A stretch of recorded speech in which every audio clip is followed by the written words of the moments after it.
Okay guys, going to be looking at the answers hub and see what's in there this morning. Let's roll the intro and we'll have a look.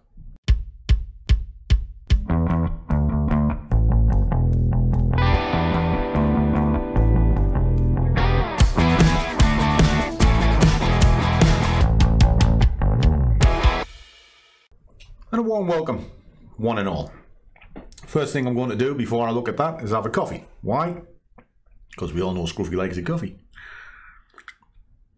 And it's early morning and it's the first job that I ever do. So I've already seen it. I know what it is. So I'll just flick this over. This is our Discord if you've never seen it.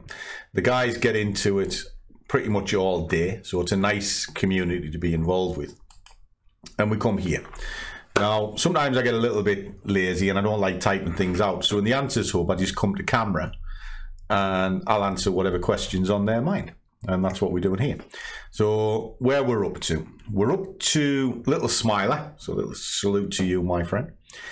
And it's in the latest trade, it was a C trade targeting 8 pips. May I know how you calculate the target? Those low TP, good TP, is it based on an ATR? In short, yes it is. Seems like you always have a target in mind on every trade. Right, it's not as difficult as you think. I have 3 target criteria. I have low, target, medium and high, or good.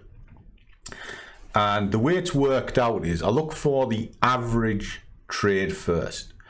And I take a daily ATR, divide it by 3, and then divide it by 3 again. That'll give me a baseline number. So if we take, say, euro-dollar running at a daily ATR of approximately 90, divide that by 3, divide it by 3 again. Well, what you get is the first division will give you 30, second division will give you 10. It's a standard 10 pip target. I'll then grade out the trade, as you see with the buyers tool that the sort of rogue members have access to. That'll tell me that not only the strength of the trade, it'll tell me roughly the direction as well.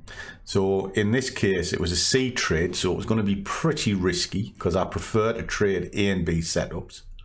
So therefore, the maximum I would have gone to in this situation, if it was euro-dollar, would be 10 pips as a low target, but possibly below it. But that would be my max target for a C trade.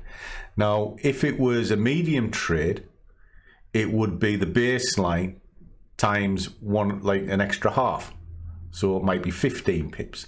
And if it's a good target, well, that's kind of open-ended, but it's worked on roughly 1.5 times a baseline.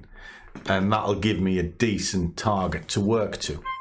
Now, once I've got these in my mind, I actually want as much a target as I can get. But this now helps me decide whether or not the trade is worth it. So I'll then be looking at levels to see if there's enough space to get between my entry point and the next stall. So if I've got 10 pips down to the next level, fine, I can go for it. But I'm also looking to see where the stop is and how much space there is between the price and where the stop's going to be.